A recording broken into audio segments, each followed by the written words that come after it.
Bueno, buenas noches. ¿Cuántos son? Buenas. Hola, buenas noches. ¿Cómo andan? Sospecho que todos los que tienen la cámara apagada es porque están viendo el partido.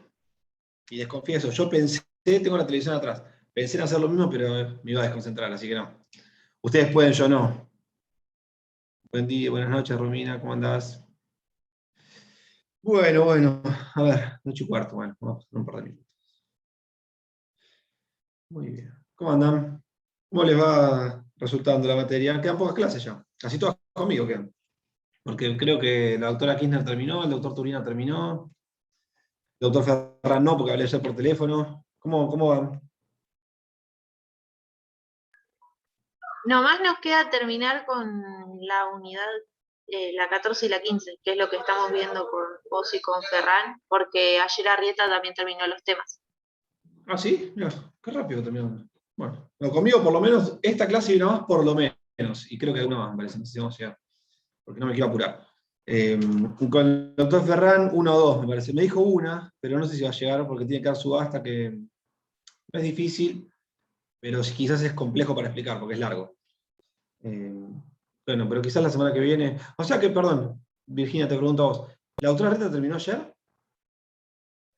Sí, nos dijo que ya estaban todos los temas y que si queríamos alguna clase de repaso le mandemos un mail.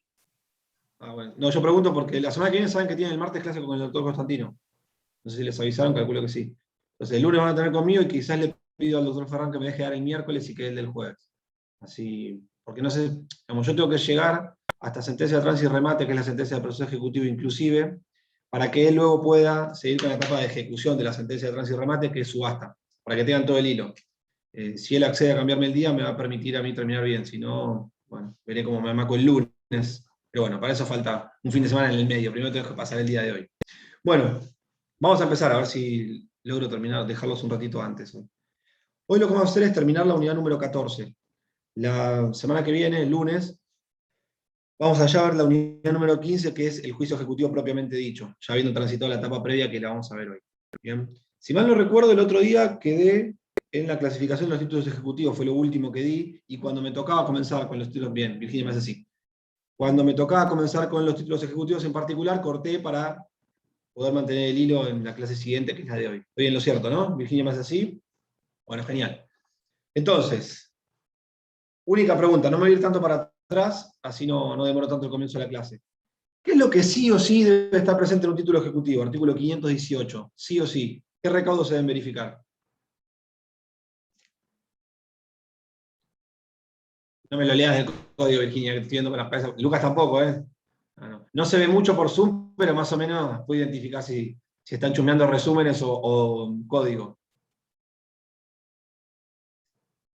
Pablo también me desvía la mirada para la derecha, no sé si está viendo el partido, porque parece que se mueven, si está viendo el partido, porque veo que se mueven luces de fondo, salvo que tengo un código de una manera virtual en televisión, pero no creo, debe ser el partido, Pablo. A 1-0, ¿no? Ahora no está viendo. Bueno, se los digo yo. Doctor, diga. Vale, diga. Bueno, va la mía entonces. Bueno, lo que les decía que sí o sí un título ejecutivo lo que tiene que contener, y que se lo tienen que saber sí o sí para el examen, reitero, es el artículo 518, que es que contenga una obligación de dar sumas de dinero líquido, fácilmente liquidable y exigible. Bien, porque recuerden, el proceso ejecutivo únicamente puede versar sobre obligaciones de dar sumas de dinero. Bien, recuerden que antes habíamos visto cómo se ejecutaban sentencias de obligación de hacer, de dar cosas que no sean dinero y de no hacer. Bueno, cuando hablamos de proceso ejecutivo propiamente dicho, es una obligación de dar sumas de dinero lo que se pretende ejecutar, lo que se pretende hacer valer. Por ende, debe cumplir con este artículo 518, que lo que prescribe es que aquel título que se quiera ejecutar contenga una obligación de dar sumas de dinero líquida o fácilmente liquidable y exigible. Bien, bueno. Yo les había dado una pequeña clasificación de cómo se clasificaban títulos completos e incompletos, autocreados, convencionales, etc. Y les dije que hoy les iba a nombrar cada uno de los títulos ejecutivos en particular. No voy a ir en profundidad en cada uno de ellos por dos cuestiones. Primero, porque no suele ser materia de examen, que es lo que a ustedes les importa generalmente. Y segundo, porque los títulos ejecutivos los van a ver en derecho cambiario. La mayoría, que son los documentos mercantiles, se ven en derecho cambiario. De manera que siempre que damos esta unidad en procesal civil, enumeramos uno por uno, los del 521 y 522, que son los títulos ejecutivos que figuran en el Código Procesal, pero no hacemos un desarrollo muy profuso, muy extenso, porque se ve en otras materias de la carrera. ¿Bien? Bueno, efectuada esta breve aclaración, voy a enumerar el primero de los títulos ejecutivos que prevé el Código Procesal, que ya les digo, es una enumeración no taxativa, es decir, enunciativa. ¿Qué quiere decir? Que puede haber otros títulos ejecutivos que no estén comprendidos en el artículo 521 y 522. Por ejemplo, los instrumentados en la ley de tarjeta de crédito, que lo vamos a ver más adelante. Bien, entonces, lo primero que tienen que saber es que la enumeración del 521 y 522, que es la que enumera, valga la redundancia, los títulos ejecutivos en particular, es de carácter enunciativo, no es taxativa. Bien, lo importante siempre es que el título contenga una obligación de dar sumas de dinero líquido, fácilmente liquidable y exigible. El primero de los incisos del artículo 521, quizás el más sencillo, es el que habla del instrumento público presentado en forma, dice el Código Procesal. ¿Qué es esto? Un título efectuado por escritura pública, puede ser un instrumento extendido por un escribano o por un funcionario público, o emitido por el Estado Nacional, Provincial o Municipal, que contenga una obligación de dar sumas de dinero líquido, fácilmente liquidable y exigible. Esto se lo voy a repetir 100 veces hasta que se lo queden grabado, porque se toma el examen y porque es una pregunta de las que no se pueden contestar mal. Como les decía en clases anteriores, si les preguntan recurso de apelación, no pueden no saber en cuanto a su forma, cómo es la concesión. Bueno, esto es lo mismo. Siempre tengan presente que el título ejecutivo debe cumplir con los recaudos del 518. Bien, entonces, volviendo. El primero, los títulos ejecutivos, el instrumento público presentado en debida forma. ¿Cómo se hace? ¿Se acompaña el original o un testimonio? ¿Alguno sabe qué es un testimonio? ¿O por qué se le dice testimonio? ¿No es la copia que, por ejemplo, te dan en el registro? En el registro, la escribanía. Mejor dicho, una escritura pública. El original de la escritura lo pública. relacioné con partida de nacimiento, por eso dije registro, pero... No está tan mal, porque la partida original queda en el registro. Pero lo que yo iba, que era el título ejecutivo, que es lo que puede ser susceptible de un juicio ejecutivo, por ejemplo, una escritura, un instrumento que está delante de un escribano, el original de ese instrumento siempre queda en el protocolo del escribano, bien, que lo escribe en el registro de propiedad, que sea. Lo que se le extiende a las partes es lo que se llama primera copia o primer testimonio. Bien, es una copia del original. Entonces, ¿cómo se va a iniciar el proceso ejecutivo? ¿Acompañando el original o el testimonio, esta primera copia autenticada por el escribano? Y siempre reitero que cumpla con los requisitos de 518. Bien, este es el título ejecutivo más sencillo. Es un título ejecutivo, obviamente, de carácter completo. ¿Qué quiere decir que sea un título ejecutivo completo?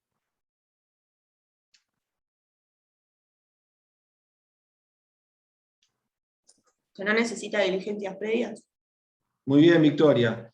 Que sea un título ejecutivo completo quiere decir que yo lo presento en sede judicial y ya el juez puede dictar, si lo considera un título hábil, ya puede dictar el primer proveído, que lo vamos a ver la clase que viene, que es la intimación de pago. Es decir, no requiere de ninguna diligencia extra que complemente a este título. ¿Bien? Por eso se llama completo. Vamos a ver más adelante que hay otros títulos que se llaman incompletos. ¿Qué quiere decir? Que para que tenga aptitud ejecutiva, es decir, para que quede expedita la vía ejecutiva, se lo tiene que complementar con una diligencia previa. ¿Bien? Bueno, entonces, este primer instrumento es un título ejecutivo completo. No se requiere de ningún otro recaudo o requisito extra. Acompañando el original o el testimonio, siempre que contenga los recaudos del 518, queda expedita la vía ejecutiva. El segundo de los títulos ejecutivos en particular son los instrumentos privados, firmados por el deudor. Y acá hay que hacer una distinción. Si este instrumento privado, firmado por el deudor, hubiera sido en presencia de un escribano, es decir, tuviera la firma certificada, opera de la misma forma que si fuera un instrumento público, es decir, únicamente presentando este instrumento que contenga una obligación de dar sumas de dinero líquido, fácilmente liquidable y exigible, ya es suficiente para que quede expedita la vía ejecutiva, no hay que complementarlo. Como contrapartida, si este instrumento privado no tuviera firmas certificadas, es un título ejecutivo de carácter incompleto. ¿Por qué incompleto? Porque vamos a ver más adelante que va a requerir una diligencia que se llama preparación de la vía ejecutiva, para complementarlo, para completarlo. ¿Bien? Entonces, si es un instrumento privado, reitero, hay que escindir. Si este instrumento privado tiene la firma certificada por un escribano, es un título ejecutivo completo, queda expedita la vía ejecutiva, acompañándolo obviamente, ¿no? Si hubiera sido con Un instrumento privado sin firma certificada se requiere, previo a que quede expedita la vía ejecutiva, es decir, que se puede intimar de pago al deudor, habrá que realizar una diligencia previa que está en el 523, que es lo que se llama preparación de la vía ejecutiva, para completar el título. Bien. Tercer inciso. Ven que vamos rápido porque es sencillo. Únicamente les enumero qué son para que sepan, pero es algo sencillo. El tercer y cuarto inciso no tienen aplicación práctica. Nunca los vi y creo que nunca los vean. ¿Qué es el inciso 3 de 521? La confesión de deuda líquida exigible prestada ante el juez competente para conocer en la ejecución, algo así. ¿Cómo sería esto? Que yo, ejecutante, me presente ante un juez y diga, señor juez, cíteselo a Pablo para que confiese que me debe la suma de 10.000 pesos. 10.000 dólares, vamos a poner un monto más alto, Pablo, porque 10.000 pesos es poco. Lo agarro igual, pero no es una suma muy abultada. Bien, entonces, ¿qué es lo que haría el juez en este caso? Se lo cita bajo las mismas normas que ustedes vieron para absolver posiciones. ¿Se acuerdan? En este caso va a tener que ser sí o sí diligenciada la cédula en el domicilio real, porque Pablo no está presentado. ¿Se acuerdan dónde se diligenciaba la cédula de una confesional? ¿Siempre en el real?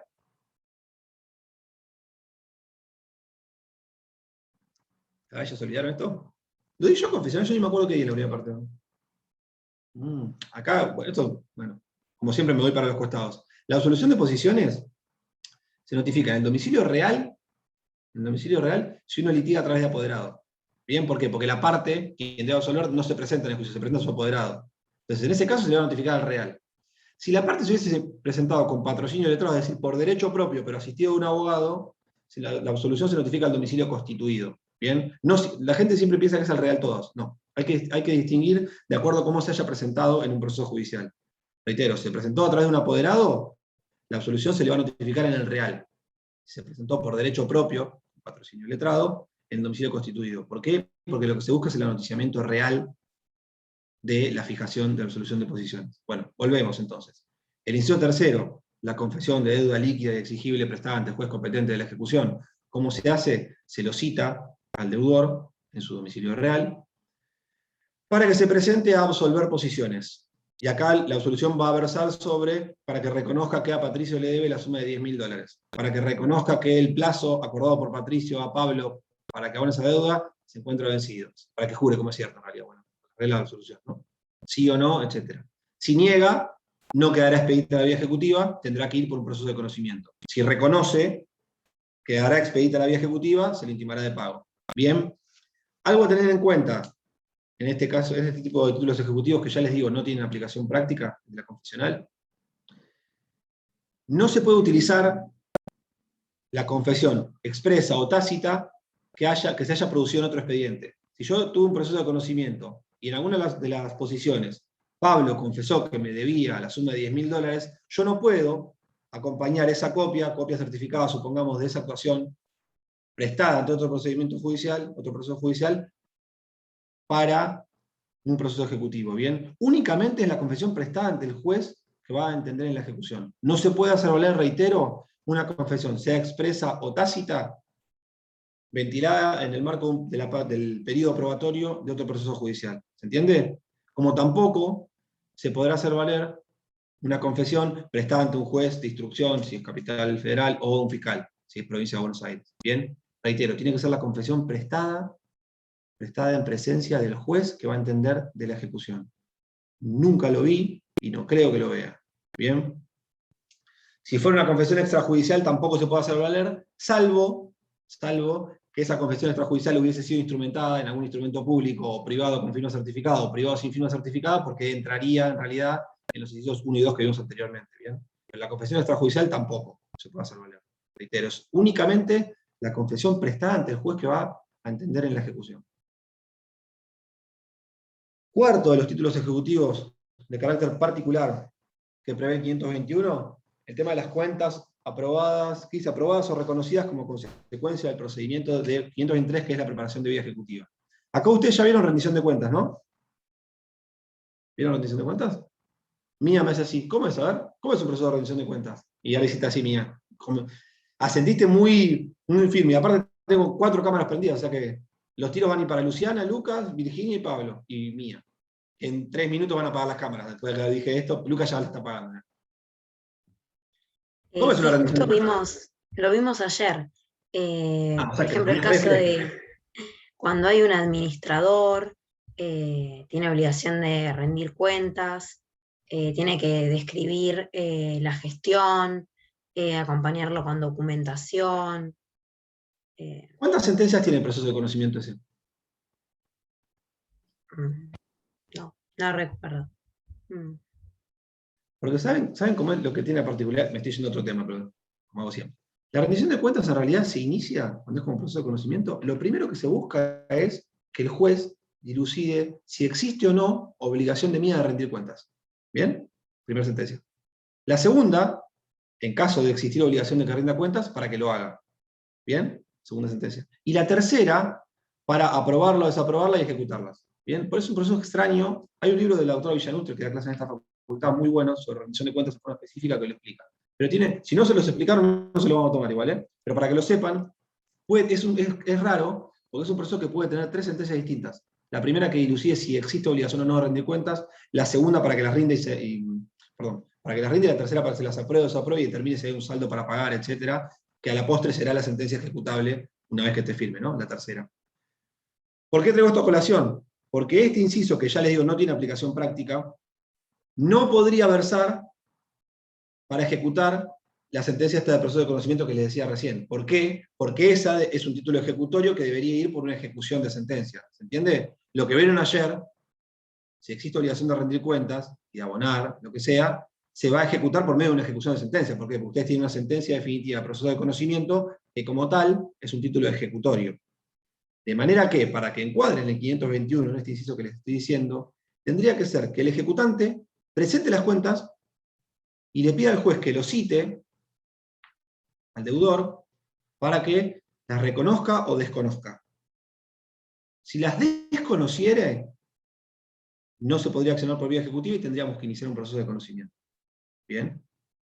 Si las reconociere, el juez le fijaría un plazo para que cumpla con lo que debiera cumplir. Si es abonar algo, o rendir alguna cuenta extra, etc. El problema que tiene este inciso es que no está reglamentado, que es lo que siempre decía el doctor del Cerro. Se aplica la regla de la preparación de vía ejecutiva, pero en realidad no está reglamentada.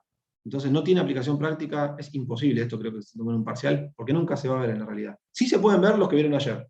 Proceso de conocimiento, de obligación de rendir cuentas, si existe un saldo, etc. Pero como título ejecutivo es muy difícil. Si se diera, reitero, que el ejecutante le solicita al juez, presente las cuentas, mejor dicho, le solicita al juez que el ejecutado, el futuro ejecutado, las reconozca o desconozca. Si las reconociere, se le va a fijar un plazo para cumplir. Si las desconociere, no se podrá accionar por vía ejecutiva y se tendrá que iniciar un proceso de conocimiento. ¿Estamos? ¿Se entendió? Ahora es todo sencillo. Inciso quinto, más entretenido. Estos son los llamados documentos mercantiles. Si tienen el código ahí van a ver que enumera un montón. Letra de cambio, pagaré, cheque, vale, son un montón. Bueno, rápidamente, ¿qué son cada uno de ellos? Letra de cambio. ¿Alguno sabe qué es una letra de cambio? ¿Alguno vio alguna vez una letra de cambio? ¿No? Yo no. ¿Pablo sí? ¿Levanta la mano? ¿No? Yo nunca vi una letra de cambio. ¿Saben lo que es una letra de cambio? Es un instrumento, obviamente, que contiene, es tripartita.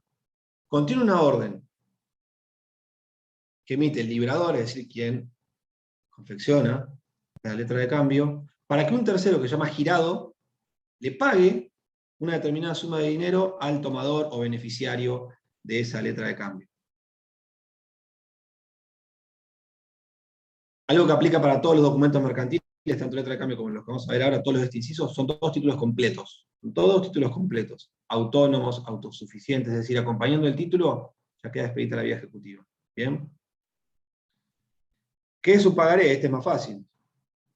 Pagaré, más fácil y más difícil a la vez. Porque el pagaré, no para esta materia, pero sí para cambiar y sí para práctica 2, se lo van a tener que saber muy bien. El doctor del Cerro, que es titular de práctica 2, le encanta las ejecuciones de pagarés, de cheques y de tarjeta de crédito. Las tres cosas. Bueno.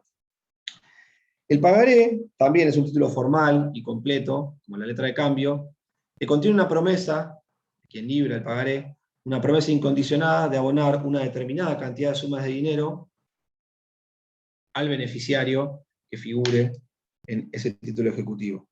Acá hay dos partes. Recién habíamos visto que la letra de cambio tenía tres. Librador, el girado, que es el que tiene que ejecutar la orden de pago del librador, y el beneficiario o tomador. Acá hay dos. Librador y beneficiario.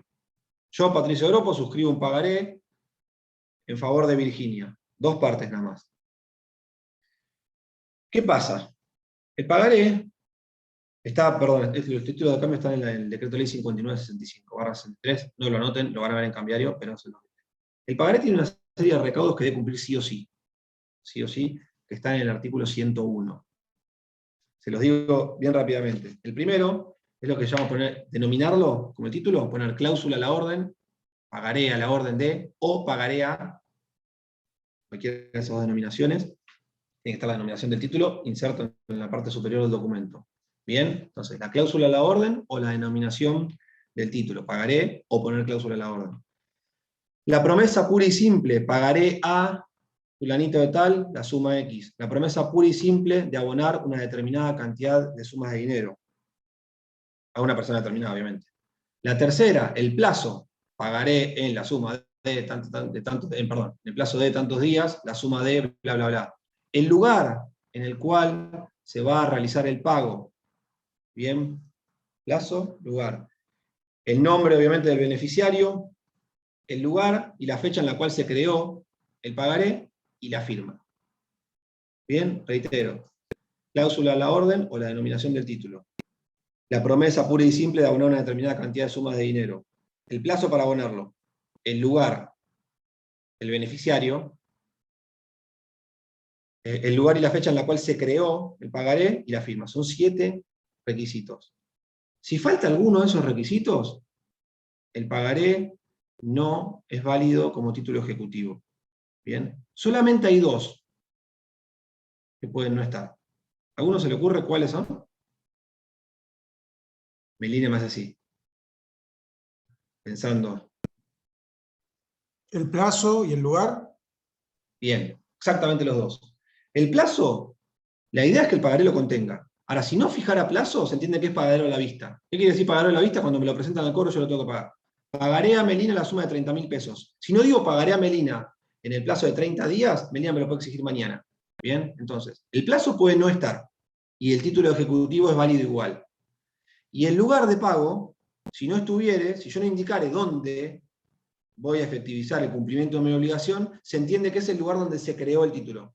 Bien, entonces, de todos los requisitos que les dije al principio, que deben verificarse indefectiblemente para que el pagaré sea válido como título ejecutivo, hay 2 que pueden no estar, y no obstante ello, el título ejecutivo va a ser válido. ¿Cuáles son los que dijo Pablo? El plazo para pagar, si no se lo estableció, se entiende que es pagadero a la vista, es decir, cuando me lo presenten. Y el lugar en el que se debe realizar el pago. Si no se lo identifica en el cuerpo del pagaré, se entiende que el pago se debe realizar en el mismo lugar en el que se creó ese pagaré, ese título. El lugar, les recuerdo, es uno de los requisitos que tiene que estar sí o sí. Lugar y fecha en que fue creado. ¿Bien? A su vez, hay que demostrar algo. Para poder accionar ejecutivamente, hay que demostrar que se hizo lo que se llama protesto. Los pagarés pueden tener, esto es todo de cambiario, no noten, ¿eh?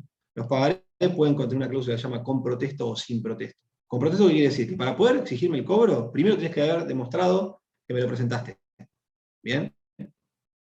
Si estuviera la cláusula sin protesto, ¿qué quiere decir? Que yo no tengo que demostrar al juez que se lo presenté. ¿Bien? Entonces, en principio, hay que protestarlo el título ejecutivo para poder accionar. Salvo que se hubiera incluido lo que les digo, cláusula sin protesto. Quiere decir que no hace falta demostrar que yo se lo presenté, que Melina se lo presentó a Patricio para que lo abone y Patricio no cumplió con su obligación. ¿Por qué? Porque está la cláusula sin protesto. Puedo accionar ejecutivamente directamente. Si se pasó el plazo o si era pagadero a la vista, lo llevo judicialmente. ¿Estamos? Entonces, en principio hay que protestarlo, salvo que se hubiera insertado en el cuerpo del título lo que se llama cláusula sin protesto. Todo esto se ve en cambiarios únicamente para que lo sepan, pero, se los digo a vuelo de pájaro, no hace falta profundizar. Obviamente, como en todos los estudios ejecutivos, no se puede discutir la causa de la obligación. Yo les dije, a mi entender, es la legitimidad de la causa, pero ustedes siempre grábenselo, no se puede discutir la causa porque es lo que entiende la mayoría de los procesalistas, sobre todo los de esta cátedra, así que no escuchen a Gropo, escuchen al resto. Mía se ríe, pero lo digo en serio. Ya después, cuando seas abogada, vas a ver, Mía, por qué Patricio decía que es la legitimidad. Además lo dice el código, pero bueno. siempre sepan, no se puede discutir en el juicio ejecutivo la causa de la obligación. Para discutir la causa de la obligación, ¿qué tenemos que hacer? ¿Qué vía tenemos? Virginia, te leí los labios, creo. Iniciar un a ver. proceso de conocimiento. Bien, el proceso de conocimiento posterior, artículo 551 del Código Procesal. Bien, para discutir aquellas cuestiones que excedan de este estrecho marco cognoscitivo que tiene el proceso ejecutivo, tenemos el mal llamado proceso ordinario. ¿Por qué mal llamado? Porque puede tramitar por vía sumaria o sumarísima, según la que decía el juez, proceso de conocimiento posterior. Bien, entonces, para discutir cuestiones causales, es decir, que exceden el marco del título ejecutivo, tenemos que ir por la vía del proceso de conocimiento. ¿Por qué? Porque la idea es que el proceso ejecutivo sea un proceso rápido, sumarísimo, en sentido estricto de la palabra, no como proceso de conocimiento. ¿Bien? Bueno, el vale es lo mismo que el pagaré, es una promesa pura y simple de dar sumas de dinero. Nunca vi un vale en mi vida tampoco, salvo el vale que te dan cuando entregas los envases para comprar cerveza, Lucas. Es el único vale que vi, que no sé si operará como título ejecutivo, así que eso no lo pongan como ejemplo, por las dudas. Porque nunca me puse a pensar si eso podría operar. Bueno, podría sí. Si reconocen la firma, sí. Nunca vi un vale en la práctica. Factura de crédito. Factura de crédito es un instrumento también, suscrito por el deudor, en el cual indica la fecha, el plazo, en el cual cumplirá con su obligación, efectuará el pago, y si lo hará al contado o no. Este título sí necesita la preparación de la vía ejecutiva de la factura. Tampoco se ve mucho en la práctica, pero la factura, perdón, tiene que ser complementada con el reconocimiento de la firma del deudor. El cheque. Cheque sí todos saben qué es. ¿Cuántas partes tiene un cheque? La operación, digamos, ¿no? ¿Cuántas partes hay? Fácil. Mira, me hace así. Me gira los ojos de un lado para el otro. Levanta las cejas. Mía pilla, mira para abajo, cosa que el grupo no le diga haber contestada. 3 partes. Librador del cheque. El banco, que es el que emitió la chequera por un contrato de cuenta. Ustedes saben, cuando abre una cuenta corriente en un banco, les dan una chequera. Y el beneficiario. Son 3 partes, es tripartita la obligación. Bien, pero acá tienen también, esto también se ve en cambiario. Este título, que contiene también una orden que emite el librador para que el banco, un banco donde tengo fondos o donde tengo crédito a favor, le abone a un beneficiario una determinada cantidad de sumas de dinero. Esta relación es particular. ¿Por qué? Porque entre el librador y el banco existe una relación contractual. ¿Cuál es el contrato? Cuenta corriente bancaria.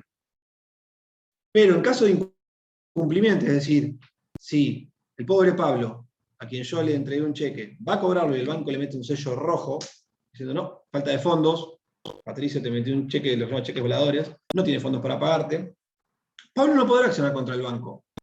¿Bien? No tiene acción directa contra el banco. Lo que sí tiene es una acción directa contra mí, liberador, que se llama acción cambiaria. Esto se ve en derecho cambiario. Bien, entonces hay 2 tipos de relaciones. La que existe entre liberador y banco es una relación de tipo contractual, contrato de cuenta corriente bancaria. Entre banco y beneficiario no hay vínculo, más allá de la obligación de pagar al banco si el cheque está en forma, pero no tiene vínculo, es decir, si no puede cobrar, el beneficiario no le podrá interponer una acción al banco. En realidad no es por culpa del banco, por responsabilidad del banco que no se abonó, sino por alguna causal imputable al cuenta correntista, es decir, a mí, al librador del cheque. Lo que sí tendrá Pablo es una acción cambiaria contra mí. Pero para empiojárselas un poco, esto es bastante divertido en cambiario. Para que Pablo me pueda accionar por vía ejecutiva, tiene que accionar dentro de los 30 días, si el cheque fue librado en nuestro país, o 60 si fue librado en el extranjero. Bien, reitero entonces. Se libra el cheque. Pablo va a cobrarlo, y el banco se lo rechaza por falta de fondos o por lo que sea. Bien. ¿Qué tiene que hacer Pablo? Iniciar de inmediato, dentro de los 30 días de haber sido librado el cheque, iniciar de inmediato el proceso ejecutivo, o 60 si hubiese sido librado en el exterior. Si no lo hiciere, no podrá accionar ejecutivamente. Bien, es decir, no podrá iniciar un proceso ejecutivo. Lo que sí podrá hacer es una acción por un proceso de conocimiento. Bien, tiene un plazo acotado para accionar por vía ejecutiva, la imposibilidad de cobrar un cheque. Bien, todo esto ya se lo reitero, se los vuelvo a decir. Estoy haciendo la enumeración para que lo sepan. Son temas que se tratan con mayor profundidad en otra materia. Las acciones cambiarias, sobre todo, es un tema muy importante en derecho cambiario, muy, muy importante, pero para que lo sepan. Entonces, reitero, el pagaré, obligación tripartita. Un librador le da una orden al banco para que le pague a un tercero, que es el beneficiario o tenedor del cheque. Bien, en caso de incumplimiento, es decir, de imposibilidad de pagar por algún motivo, sea porque le cerraron la cuenta corriente, o porque no tenía fondos suficientes para cancelar la obligación, etc., el beneficiario tenedor tendrá una acción cambiaria contra el librador. Contra el banco no tiene acción. Contra el librador tendrá una acción cambiaria, siempre y cuando, que va por vía ejecutiva, siempre y cuando lo haga dentro de los 30 días de haber sido librado el cheque, o 60 si el cheque fue librado en el exterior. Si hay un endoso, sí. Pero el endoso, lo de la cadena de endosos es muy interesante. Esa pregunta de cambiario, Melina, excelente, porque no me quiero meter, pero a quien se le endosa tiene dos tipos de acciones. Contra quien le endosó y contra el tenedor original, contra el librador originario, perdón, mejor dicho. No me quiero meter, ese tema es muy, pero muy divertido, entre comillas, ¿no? Divertido es ver el partido argentino en este momento, no escuchar a Europa. Pero siempre hablando de derecho es un tema bastante entretenido, el tema de los endosos también, porque vos tenés acciones contra diferentes partes. Bueno, obviamente no se puede preparar la vía ejecutiva, es un título ejecutivo completo, no se puede preparar la vía ejecutiva, y sí hay que demostrar haber presentado el cheque al cobro. Que la demostración es sencilla porque cuando les rechazan un cheque se les pone en el dorso, se les pone un sello generalmente rojo, en el cual indica el motivo por el cual no fue abonado. Falta de fondos, lo que les decía, cierre de cuenta corriente, etc. ¿Bien? Pero entonces, para accionar por vía ejecutiva deberíamos acompañarle al juez el cheque, en el cual conste que no se pudo cobrar por el motivo que sea. ¿Bien? Título ejecutivo completo. Cuenta corriente bancaria. Otro tema que le gusta mucho al doctor del Cerro, para práctica 2. Le falta poco, 2 materias nada más. Esta y una materia y media en realidad, la mitad de esta, y práctica 1. Así que el segundo cuatrimestre del año que viene se la van a estar cursando, si Dios quiere.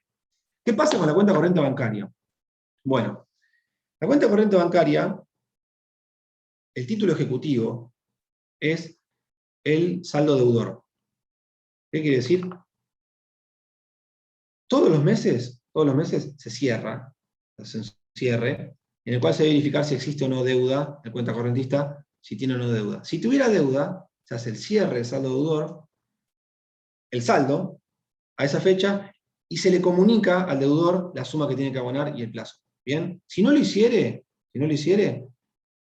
el banco lo que emite es un certificado, se llama certificado de saldo deudor de cuenta corriente bancaria, que antes estaba firmado por el abogado y el contador del banco. Actualmente, con la reforma del Código Civil y Comercial, en el artículo 1406, ese certificado lo tienen que firmar 2 apoderados, dice. No dice que tiene que ser un abogado y un contador, dice 2 apoderados del banco. ¿Bien? La firma de ellos 2 confiere el título ejecutivo. Es un título ejecutivo, que les había dicho en otra clase, autocreado. ¿Por qué? Porque lo emite el propio ejecutante. ¿Bien? Cuando se cierra la cuenta corriente, si verifica un saldo deudor, la cuenta correntista no lo abonó, y se le comunicó, obviamente, que estaba en mora, que no lo abonó, se emite ese certificado de saldo deudor de cuenta corriente bancaria, en el cual se expresan todos los datos. Patricio Gustavo Oropo registra la fecha, un saldo deudor de 10.000 pesos, y se le ha comunicado fehacientemente en tal circunstancia sin que lo abone. Eso, abonado con la firma de 2 apoderados del banco, confiere título ejecutivo completo. ¿Bien? Esta es la única operación que el banco puede demandar por vía ejecutiva. ¿Bien? Otras cuestiones relacionadas con el contrato tendrá que ir por vía de proceso de conocimiento. ¿Bien? Incumplimiento contractual, etc. Solamente se puede accionar por vía ejecutiva saldo deudor de la cuenta corriente bancaria. ¿Bien? Es el único caso previsto como vía ejecutiva, entre obligaciones entre banco y cuenta correntista. ¿Estamos? Sexto inciso. El crédito por alquileres o arrendamientos de inmuebles. Está previsto en el artículo 1208 del Código Civil. El locador puede accionar ejecutivamente contra el locatario que no haya abonado en tiempo y forma el canon locativo, que puede ser 1 o más periodos. ¿Bien? Esta acción obviamente se puede dirigir contra el locatario, contra los herederos, si el locatario hubiera fallecido, y también contra el fiador. ¿Bien? El fiador es el que garantiza el cumplimiento de la obligación contraída. ¿Bien? Acá hay que hacer una... Sí, Virginia. Si fuera contra o sea, si se demanda al fiador, también se tiene que demandar al locador, porque el fiador solo no tiene mucha historia, ¿o no? Esa es una buena pregunta. Esos son reales. Esa es una buena pregunta. En realidad vos podés mandar solamente al fiador. Si se constituyó como principal pagador, lo puedes demandar. El problema no. Lo que pasa es que el crédito por alquileres es un título incompleto. Vos, previo a poder demandar ejecutivamente por alquileres, tenés que cumplir con el recaudo de preparación de la vía ejecutiva, que lo vamos a ver a continuación cuando termine toda esta enumeración, en el cual se va a citar al locatario. Que se los anticipo ahora. Se lo cita para que primero reconozca el vínculo de locación. Y segundo, para que exhiba el último recibo. Después les voy a explicar por qué. Bien, entonces, sí o sí en forma previa a demandar ejecutivamente por cobro de alquileres, hay que hacer estas dos cuestiones, que son la preparación de la vía ejecutiva. Una vez que se haga eso, yo podría demandar únicamente al fiador. Bien, porque ya tendríamos la suma determinada, después les voy a explicar por qué, se podría demandar. Normalmente lo que se hace es se demanda a los dos. Porque suelen ser deudores solidarios, entonces yo demando a los dos para que alguno de los me pague. Pero podría demandarse únicamente al fiador. Si es un fiador constituido como principal pagador, sí. El tema es que igualmente tenés que preparar la vía ejecutiva citando al locatario, independientemente que después decidas demandar al fiador, tenés que citar al locatario para completar el título con las cuestiones que vamos a ver a continuación. ¿Bien? Una cuestión que deben tener en cuenta, que el locador ejecuta alquileres a Melina. Supongamos Melina no pagó junio, julio y agosto. ¿Bien? Yo, locador, ¿puedo ejecutar esos 3 arriendos vencidos y que ella permanezca en el inmueble? Sí. Sí. Se puede ejecutar los alquileres sin iniciar el proceso de desalojo por falta de pago. ¿Bien? No es necesario que si yo voy a demandar por el cobro de alquileres, la desaloje del inmueble o accione por desalojo del inmueble. ¿Bien? Puede ser que permanezca, pero no obstante ello, yo le inicio el proceso ejecutivo por el canon locativo no abonado, en tiempo y forma. ¿Entiende? No es necesario interponer también la acción de desalojo. Lo mismo, si hubiese vencido el contrato, obviamente yo tendría la acción de desalojo por contrato vencido, ya lo deben haber visto, artículo 676 y concordantes del Código Procesal. Pero si no obstante ello, Melina permaneciera en el inmueble, yo igualmente le puedo exigir el canon locativo por esos meses posteriores al vencimiento contractual. ¿Hasta cuándo? Hasta que me restituya el inmueble. O el bien arrendado, ¿no? Yo digo inmueble pues es el caso más sencillo. ¿Estamos? Entonces, por más que haya vencido el contrato, se puede accionar ejecutivamente por el cobro de los alquileres que se vayan devengando hasta tanto se restituya la cosa. ¿Bien? Lo que le decía recién, hay que preparar la vía ejecutiva. Y también se puede, además de alquileres, se puede ejecutar multas, expensas, servicios, si es que se comprendieron dentro del canon locativo. ¿Bien? Ustedes saben que a veces en el canon locativo, además del monto de alquiler, se incluyen los servicios, se incluyen las expensas con la nueva ley, etc. Bueno, todo eso puede ser accionado por cobro ejecutivo de alquileres. ¿Bien? ¿Estamos? Este es un título ejecutivo de carácter incompleto. ¿Por qué? Porque hay que preparar la vía, hay que complementarlo con un requisito previo, una diligencia previa, que la vamos a ver en unos minutos. Y el último inciso, que prevé el 521, dice que es por el que da la pauta de por qué es una enumeración de carácter enunciativa y no taxativa, dice los demás títulos que tuvieran fuerza ejecutiva por ley y no estén sujetos a un procedimiento especial. ¿Qué quiere decir? Acá el legislador dejó abierta la vía a que otras leyes puedan crear títulos ejecutivos. El ejemplo clásico, la ley de tarjeta de crédito, que es la 25065.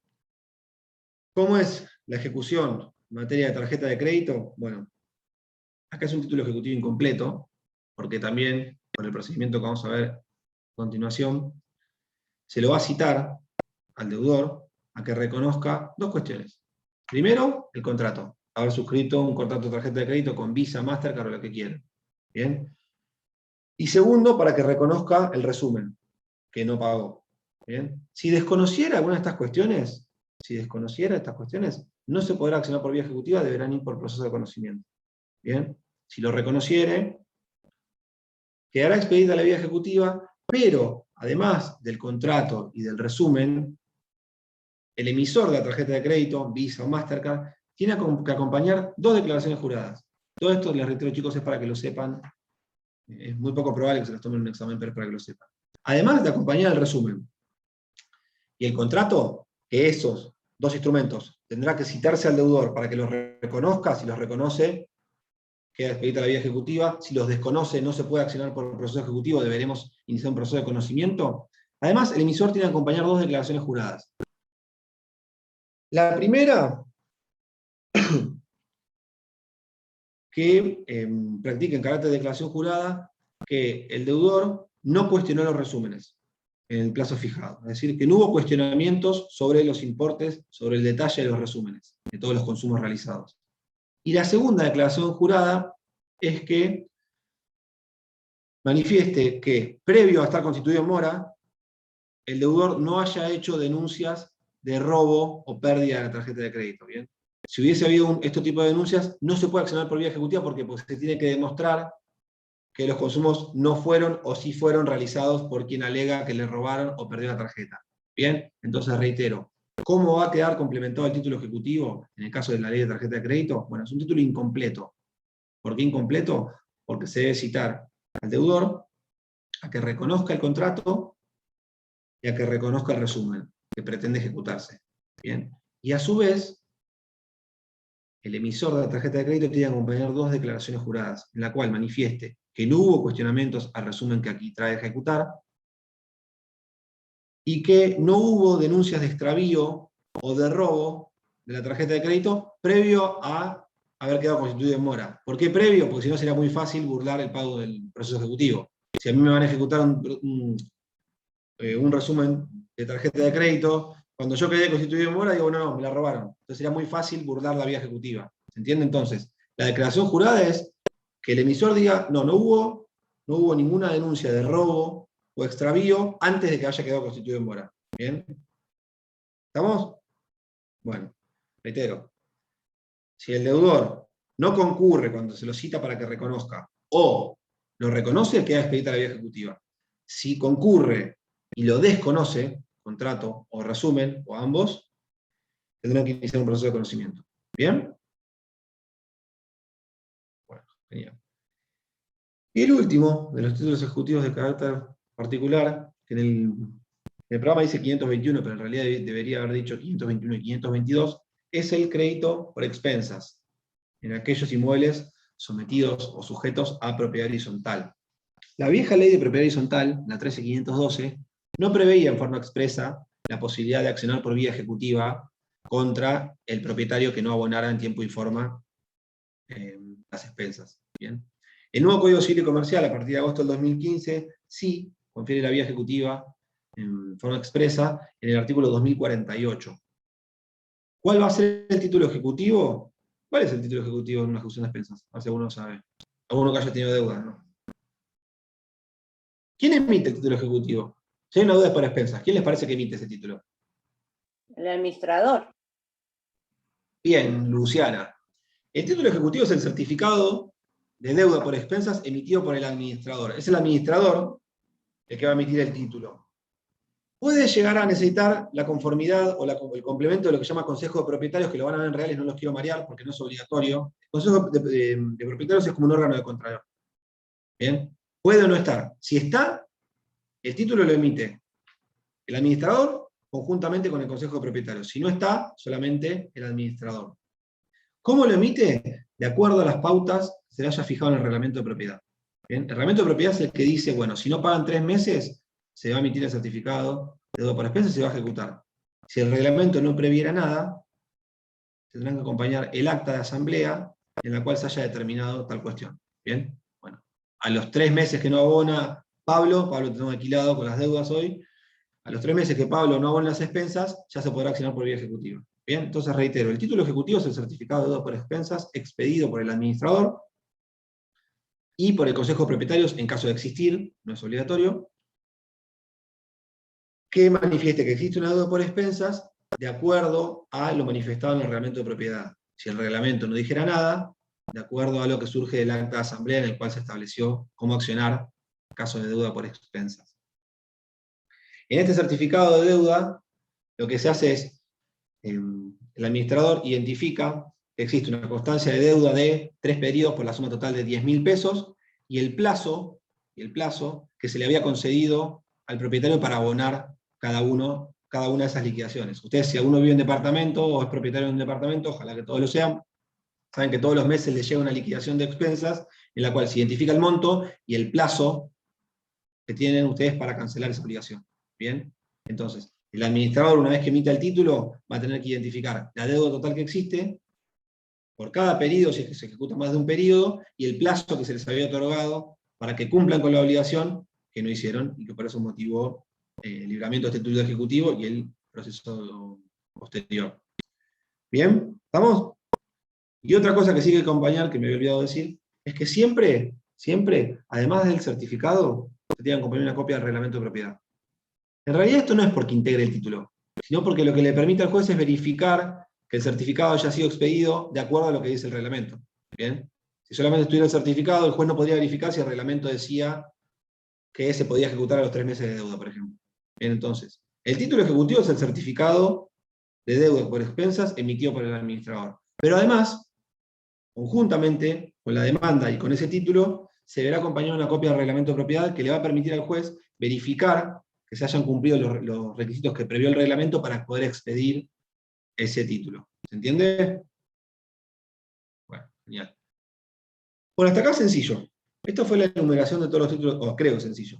Fue la enumeración de todos los títulos ejecutivos en forma particular.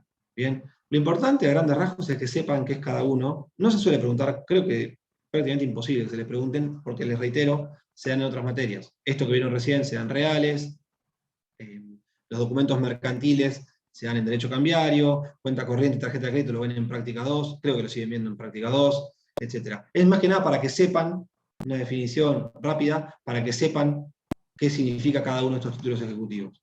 Bien, lo que sí es importante, estamos re bien el tiempo. Lo que sí es importante es lo que viene ahora, y que sí se toma el examen, que es para los casos de títulos ejecutivos incompletos.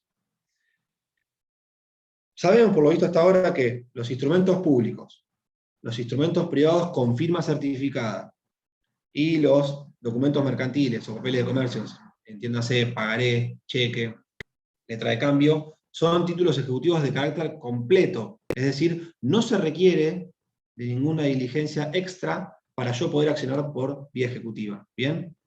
El juez lo que va a analizar es la habilidad de ese título, es decir, si cumple con el 518 e intimará de pago. Que es, hablando mal y pronto, es una suerte de traslado de demanda en el proceso ejecutivo. No digan esto en un examen, pero es para que lo entiendan. Así como el primer proveído en un proceso de conocimiento era el traslado de demanda por vía ordinaria, sumaria o sumarísima, bueno, en un proceso ejecutivo, si el juez, al examinar el título, lo considera prima facie hábil, va a dictar el primer proveído, que es lo que se llama intimación de pago, que lo vamos a ver el lunes.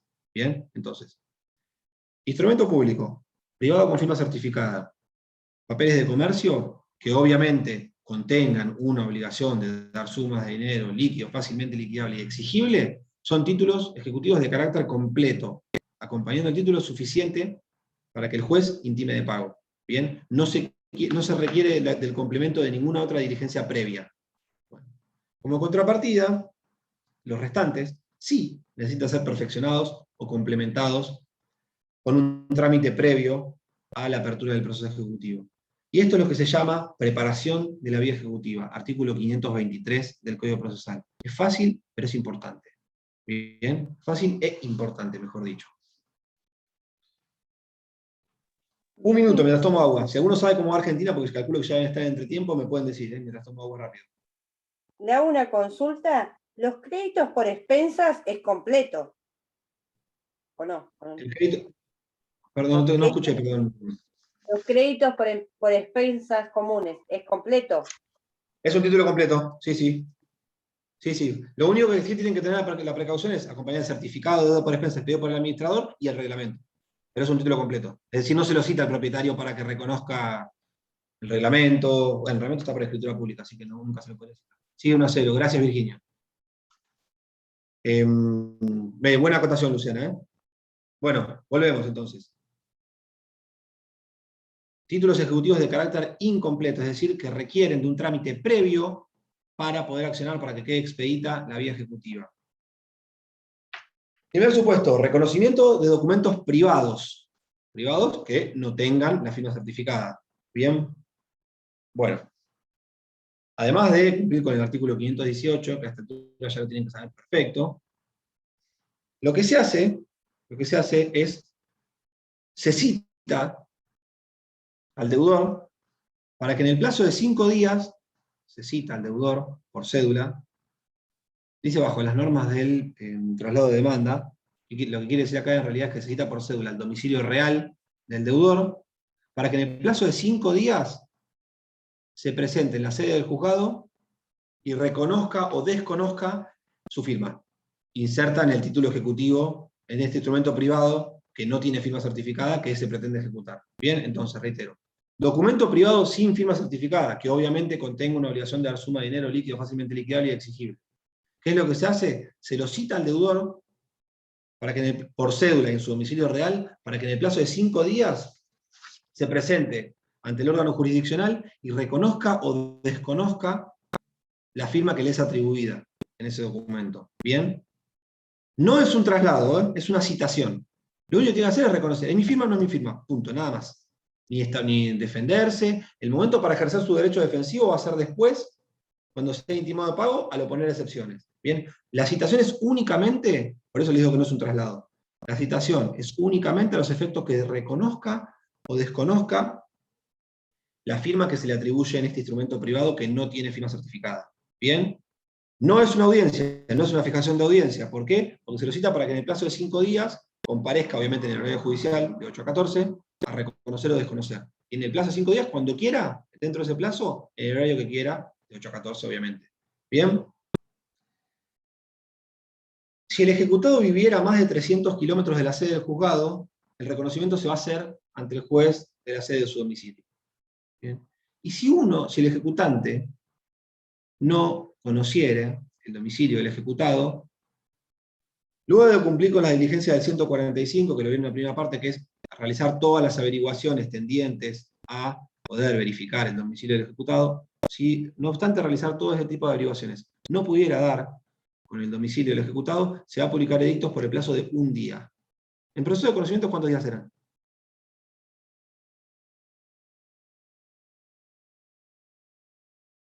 3. 2. 3 son las sucesiones. Y no para todos. Más, si lo dio el doctor Ferrán, debe haber hecho 1 día. Si lo dio sucesiones o no. La aplicación de edictos en las sucesiones, ¿por qué plazo es? ¿Qué le dijo Félix? 1 o 3. 1 día, creo que dijo. Muy bien. No les voy a explicar, no sé, si él no se las explicó por qué les digo 3, no se las voy a explicar para no marearlos, pero depende del juzgado. Porque el Código Civil y Comercial dice 1, el Código Procesal dice 3. Algunos aplican 1 y 3, otros aplican 1, bueno, no importa. Es algo que excede la unidad que estoy dando. Y si Félix le dijo 1, ¿por qué le aplica 1? Contesten 1 día. Si quieren tirar lujo en el parcial, digan, depende del juez, porque el Código Provincial dice 3 días, depende del juez. O sea, si les tomo yo, digan eso. Pero si no, digan 1 día. Bueno, volvemos. La citación, si luego de las averiguaciones no pudiera conocerse el domicilio del ejecutado, se va a publicar edictos por 1 día. Luego de esa publicación de edictos, ¿se acuerdan que en el proceso de conocimiento se citaba al defensor oficial? ¿Bien? Bueno, acá no hay citación al defensor oficial, lo cual es lógico. ¿Por qué? Porque el defensor nunca podría decir si es la firma de Patricio o no es la firma de Patricio, no tiene posibilidad de conocerlo eso. Entonces, acá, en caso de desconocimiento del domicilio del ejecutado, luego de efectuar las averiguaciones que prevé el artículo 145, se publica edictos por 1 día, y si no compareciere, que es lo más probable, no se cita al defensor oficial, queda expedita la vía ejecutiva. ¿Bien? Se toma como si se hubiera reconocido el documento. Si comparece, el deudor tiene que manifestar ante el juez. ¿Es mi firma o no es mi firma? No puede contestar con evasivas, no puede enviar un escrito, no puede enviar un apoderado, es un acto personalísimo. Tiene que comparecer él, personalmente, valga la redundancia, y efectuar la manifestación. ¿Es mi firma? No es mi firma. Si no contestare, se la tiene por reconocida, queda expedita la vía ejecutiva, es decir, queda completado el título. Si la desconociere, perdón, una cosa más. Si la reconociera, me tengo que retirar, listo, Virginia, no hay problema. Si la reconociera, queda expedita la vía ejecutiva. Lo que no quiere decir es que quede constituido en mora, lo que no quiere decir es que el juez deba considerar ese título hábil. El juez puede quedar completado el título, pero antes de dictar este primer prohibido decir, no, igual este título no es hábil porque no contiene una variación de la suma de dinero. Bien, entonces, el reconocimiento de firma o la no comparecencia, que es un reconocimiento de carácter ficto, hace que proceda la vía ejecutiva, siempre que el juez considere ese título hábil. ¿Bien? Es decir, no queda, porque uno reconozca la firma no quiere decir que el juez vaya a intimar de pago. Si el juez considera que no es un título ejecutivo por no ser hábil, por no contener los recaudos del 518, lo va a rechazar in limine. ¿Bien? Y tampoco los va a constituir en mora. es al solo efecto de completar el título, reitero. ¿Bien? Si desconociera la firma, acá, a pedido del ejecutante, el código dice según el monto, pero siempre es 1, el juez va a designar de 1 a 3 peritos, calígrafos, para que determinen si esta firma que el deudor desconoció era o no auténtica. ¿Bien? Entonces, ante el reconocimiento queda completado, o la no comparecencia, el título queda completo y procede la vía ejecutiva. Ello siempre y cuando el juez lo considere hábil. ¿Bien? Ante el desconocimiento de la firma, acá, siempre a pedido del ejecutante, el juez va a ordenar desinsacular de 1 a 3 peritos de acuerdo al monto de ese título ejecutivo. ¿Bien? ¿Qué puede pasar aquí? Dos cuestiones. Si se declara que la firma es auténtica, que Virginia se fue, que Melina desconoció la firma, inserta en el título, y el perito calígrafo dijera, no, esta pícara era su firma, ¿qué va a pasar aquí? Acá el juez le va a imponer una multa a Melina del 30% del importe de la deuda. ¿Bien? Si yo quería ejecutar un instrumento privado por la suma de 10.000 pesos, le va a imponer una suma de 3.000 pesos, que es el 30% de ese monto, a Melina, por haberme hecho transitar esta etapa de prueba pericial caligráfica. ¿Bien? ¿Y qué particularidad tiene acá? Que sí, acá obviamente va a quedar expedita la vía ejecutiva, ¿por qué? Porque se determinó que la firma era auténtica. ¿Bien? Se le impone la multa, y si Melina, al ser intimada de pago, quisiera deducir algún tipo de las excepciones previstas por el 542, que vamos a ver la clase que viene, son las previstas para el proceso ejecutivo, si quisiera deducir excepciones, va a tener que ofrecer embargo esa suma, ese 30%, si no, no va a poder interponer excepción alguna. ¿Bien? Como contrapartida, si ella no se defendiera, es decir, si no dedujera ninguna excepción, esta multa se integra al importe de condena. ¿Bien? Esto porque es por haber obligado al ejecutante a transitar esta prueba pericial caligráfica para poder completar su título. ¿Puede Sí. repetir en el caso Sí. de que si quiere deducir de excepciones, qué pasaba? Sí, Aldana. Reitero entonces, si el deudor desconociera su firma, a pedido del ejecutante, el juez va a designar de 1 a 3 peritos, siempre es 1, pero el código dice de 1 a 3 peritos, calígrafos, de acuerdo al monto del título que se pretende ejecutar. ¿Bien? Se va a realizar el cuerpo de escritura, la prueba pericial caligráfica. Si el perito determinare que la firma era auténtica, es decir, que mintió, por decirlo mal y pronto, Melina, acá el juez le va a fijar una multa del 30% del importe reclamado, Y acá se abren dos vertientes. Si Melina, cuando fuera intimada de pagos, no dedujera defensa alguna, es decir, no dedujera ninguna excepción, esta multa del 30% se va a integrar al importe de condena. La sentencia va a salir por la suma de 10.000 pesos, que era el importe de título, más 3.000, que son la multa fijada. ¿Bien? Sencillo. No se defendió, se integra la multa al importe de condena. Si como contrapartida Melina quisiera deducir alguna excepción, por ejemplo, excepción de pago, excepción de prescripción, inhabilidad de título, falsedad, etc., para ella poder, y esta es la pregunta de Aldana, para ella poder deducir excepción, va a tener que ofrecer embargo el importe de la multa. ¿Bien? O depositarla o ofrecer un bien, mueble registrable o no registrable, que garantice el pago de esa multa. ¿Bien? Si no ofrece embargo un bien, no va a poder ejercer su derecho defensivo, es decir, no va a poder deducir excepciones. ¿Se entiende? O lo repito otra vez. Bueno, bien. No, quedó claro, gracias. Bárbaro. Esta resolución que declara auténtica la firma, es decir, que dice la firma es de Melina, ¿Melina podría apelarla? Sí. Esa apelación se va a conceder en relación y con efecto diferido. ¿Qué era efecto diferido? Para otro momento procesal, que se resuelve en otro momento. Sí, ¿cuál sería el momento procesal? Victoria. Ah, me muté el micrófono rápidamente. Bien, Victoria. Cuando haya sentencia definitiva, no sé. Cuando se apele la sentencia. Bien. El efecto diferido, ¿qué quiere decir? Es el tratamiento, ustedes saben como regla el efecto es inmediato, ¿qué quiere decir? La Cámara va a tratar el recurso de forma inmediata. Bien, lo va a resolver.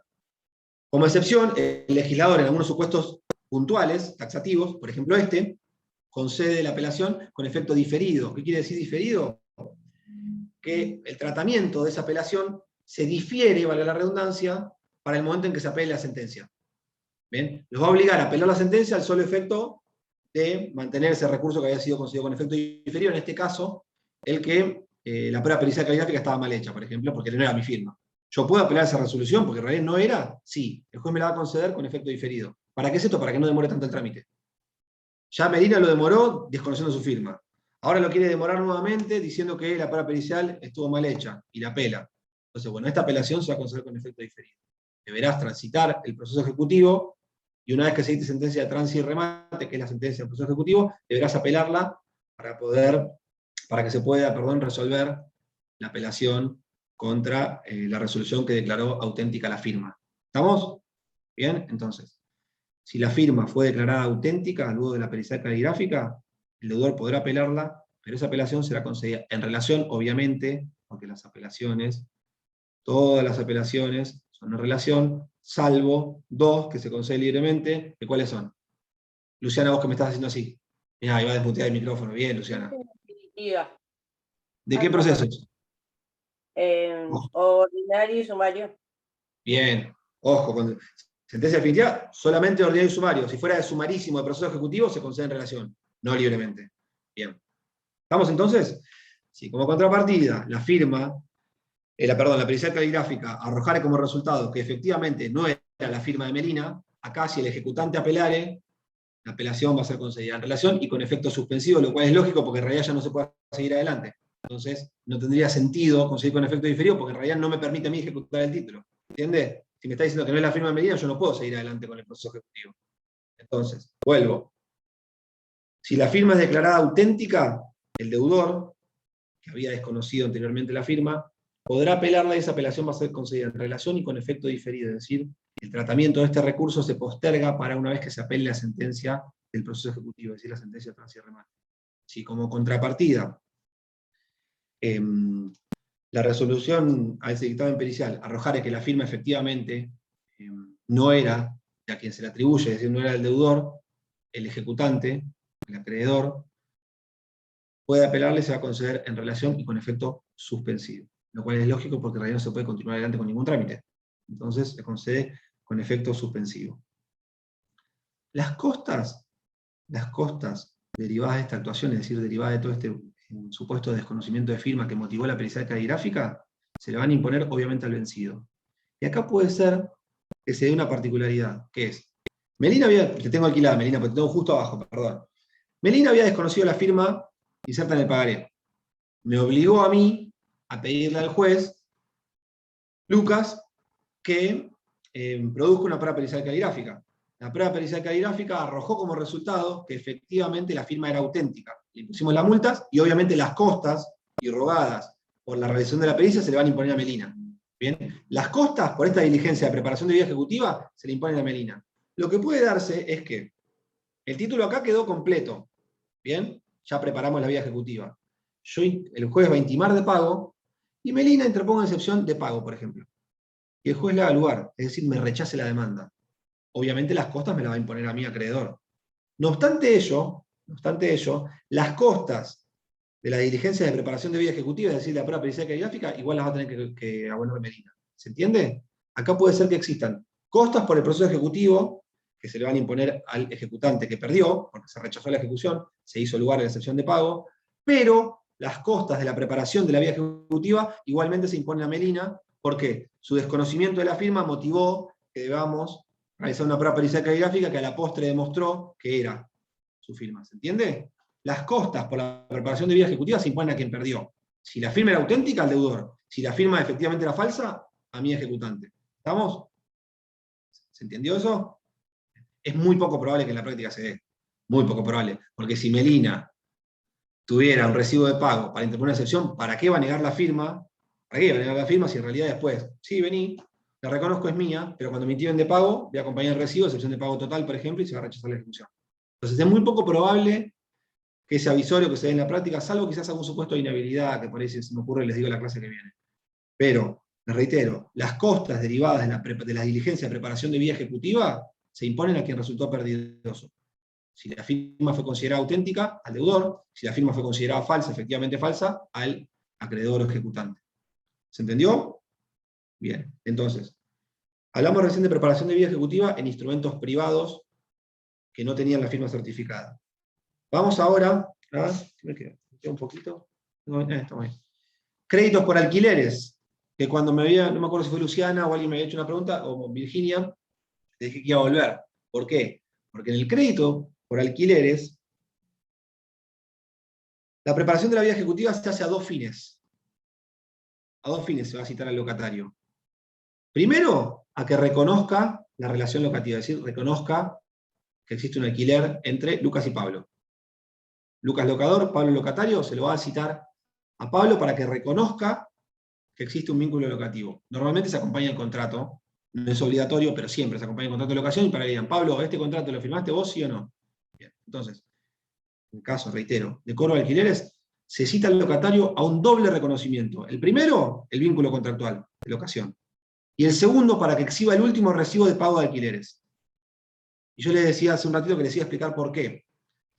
Porque es obvio que el último recibo que tenga, va a ser el último canon locativo que abonó. ¿Por qué? Porque si Melina me debe a mí, locador, junio, julio, agosto, septiembre y octubre, es muy poco probable que cuando me venga a pagar yo le extienda el recibo de pago de octubre. ¿Por qué? Porque lo que pagaste, el último que pagaste fue el de junio, me está viendo pagar, o julio.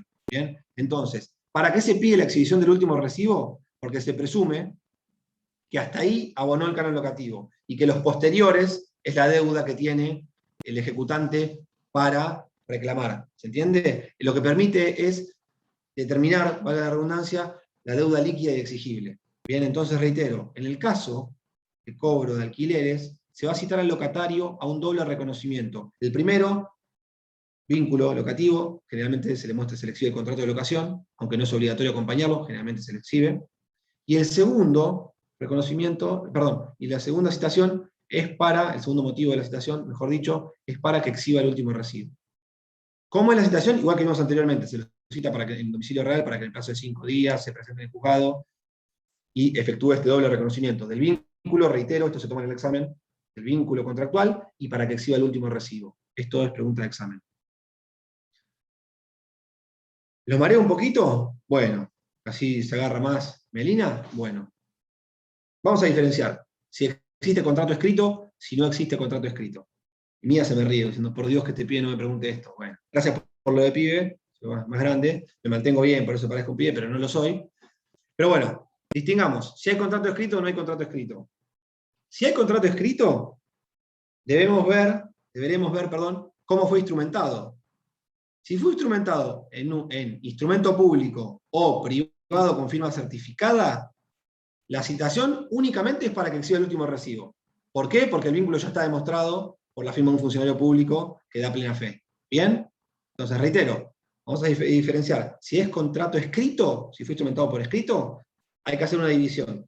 Si ese contrato de locación fue hecho por instrumento público o privado con firma certificada, únicamente se va a citar al locatario para que exhiba el último recibo, no para que reconozca el vínculo locativo. ¿Por qué? Porque el vínculo ya está demostrado con el instrumento público o privado con firma certificada.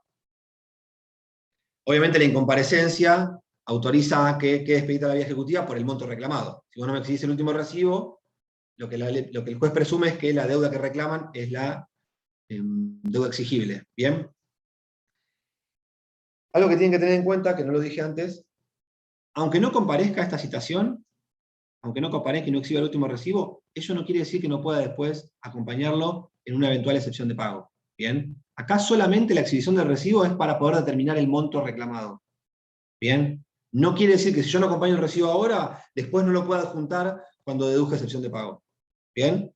¿Se entiende esto? Reitero entonces, para completar el título, en el caso de un cobro de alquileres,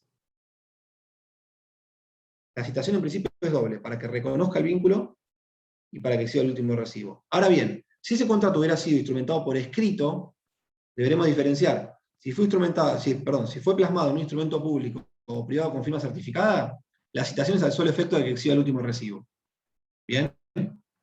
Si no se presenta y no lo reconoce el contrato ya está reconocido por el instrumento público o privado con firma certificada, no exhibe el último recibo, queda expedita la vía ejecutiva por el importe pretendido por el ejecutante en la demanda. Eso no quiere decir que ese recibo el deudor lo pueda acompañar si pretende deducir una excepción de pago, total o parcial. ¿Estamos? Entonces, dentro del contrato escrito, primer supuesto, que hubiese sido por instrumento público o privado con firma certificada. Aquí solamente las citaciones para que exhiba el último recibo.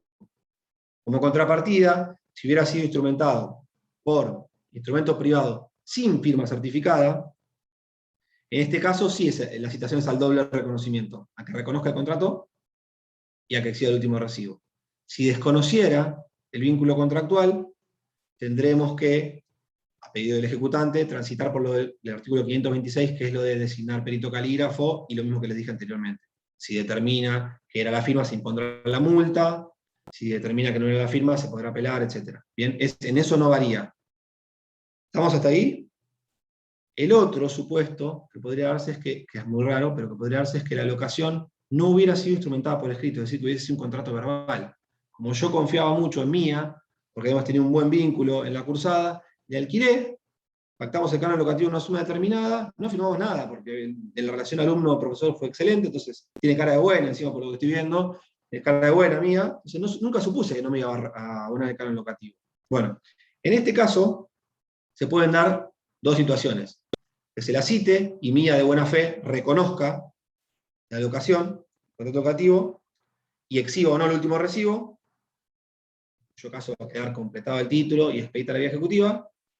O, lo que sería más probable, es que niegue el vínculo. La verdad, no, mentira.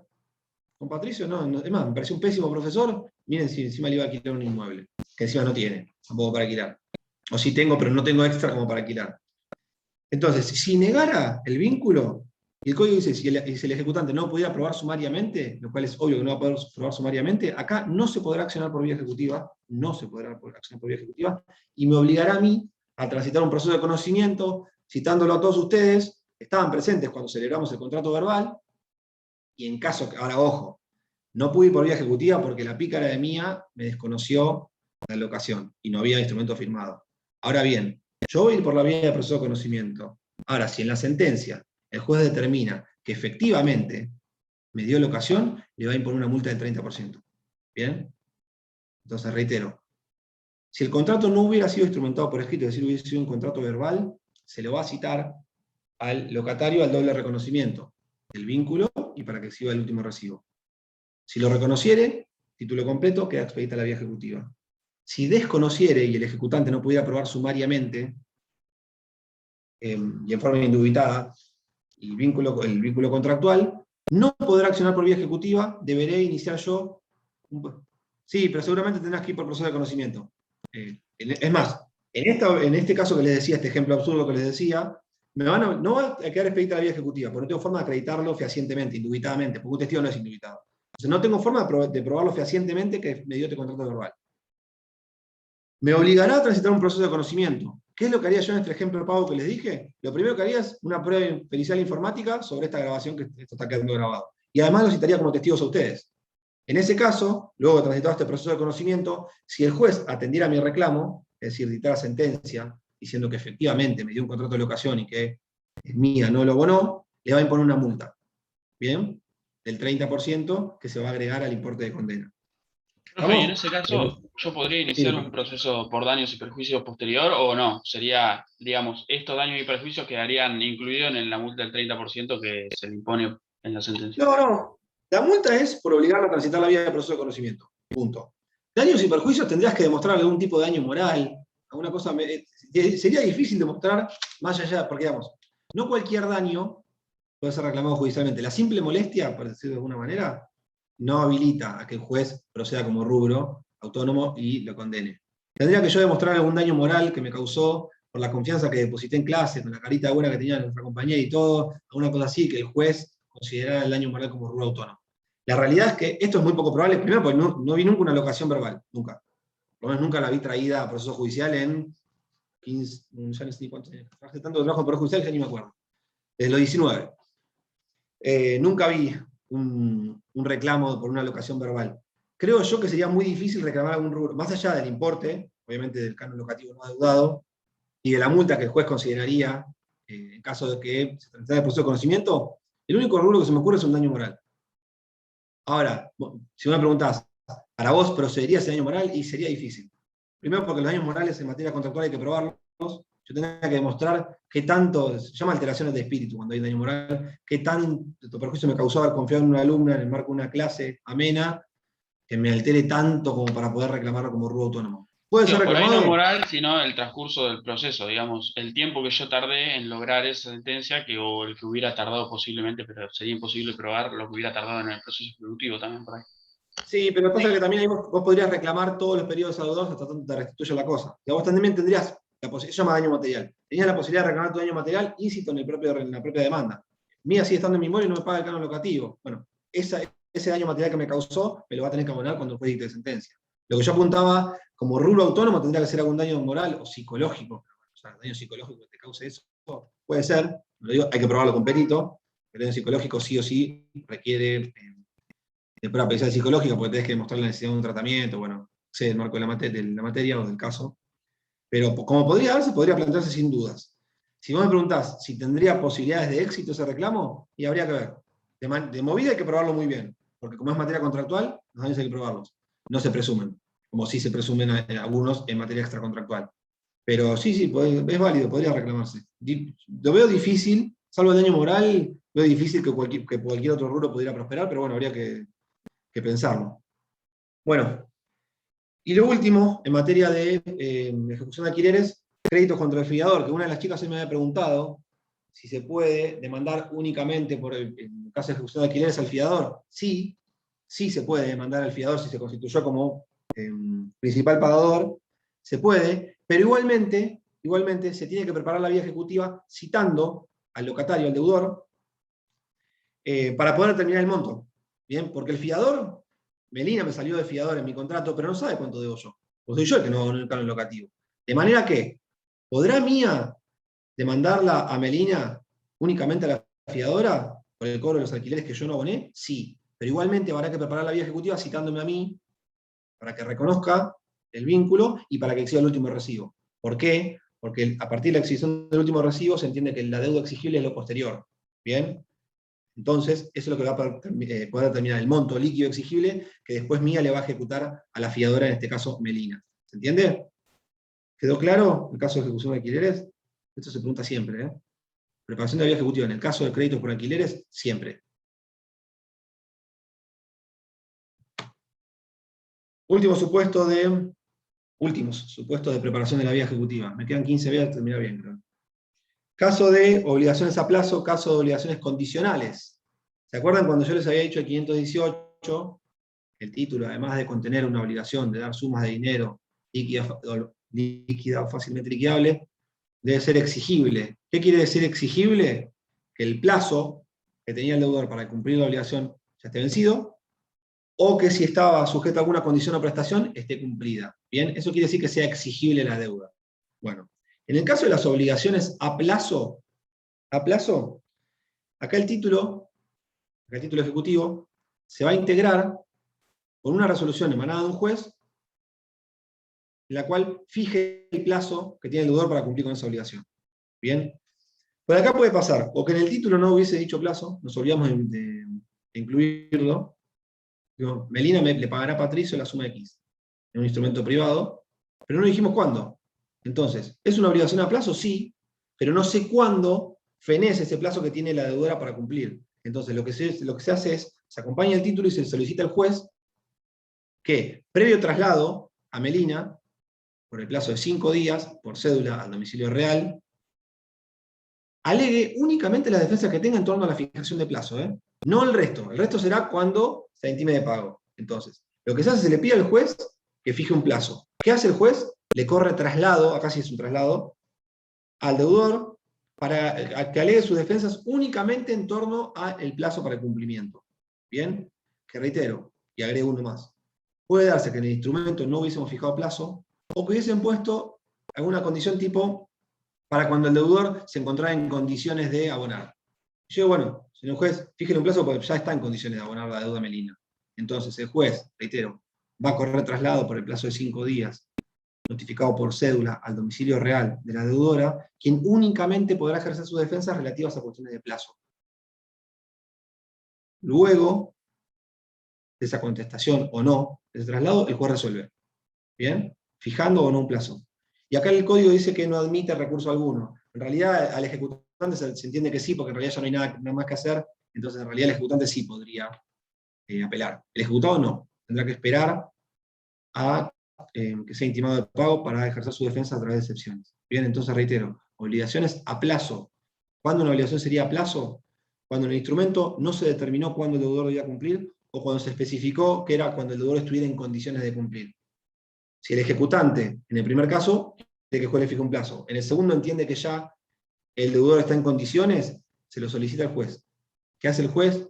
Corre traslado por el plazo de 5 días, por cédula, domicilio real, al deudor, quien únicamente podrá oponer las defensas que considere pertinentes en torno a plazo, nada más. Luego de eso el juez resuelve. Y dice, el código dice sin recurso alguno, pero Palacio y todos los procesalistas que lean para estudiar esta materia van a ver que entienden que el ejecutante sí puede apelar esa resolución, sí puede apelar, porque aquí terminaría si no. ¿Bien? El ejecutado no. El ejecutado no podría apelar la resolución que le fije un plazo para cumplir. Lo que podrá posteriormente es interponer, en su caso, alguna de las excepciones que prevé el proceso ejecutivo una vez que sea intimado de pago. ¿Estamos?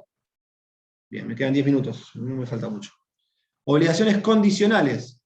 Yo recién les decía que la exigibilidad comprende dos supuestos: cumplido plazo, o, en caso de una obligación condicional, que se cumpla la condición o prestación fijada en el instrumento para que sea exigible.